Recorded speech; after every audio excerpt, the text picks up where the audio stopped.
Sakladım günler için. Gümüzdüm dilber için. Dedim güzel gün olur. Tanıyorum bir damar. Gönlümdeki seni yar için.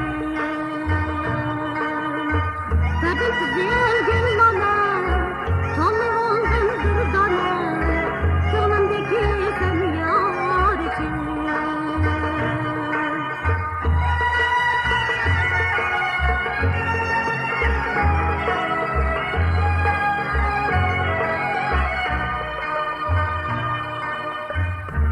Kalbimden sana şu bir günde Minnetimle acımı sevgen kılanne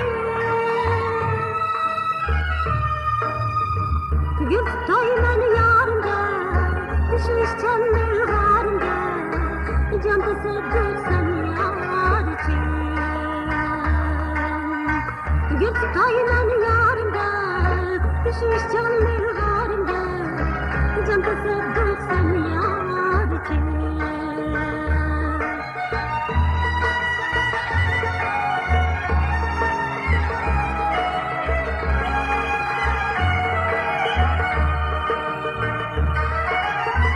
İşte acılar armayı görsün Şunun aşkına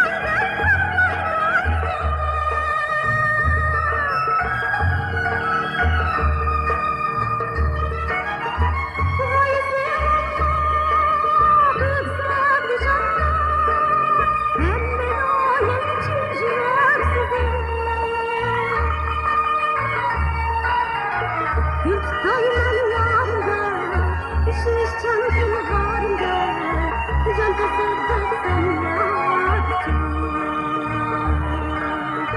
Gültaymen yarında, düşmüş çantın harında, can tasadduk sen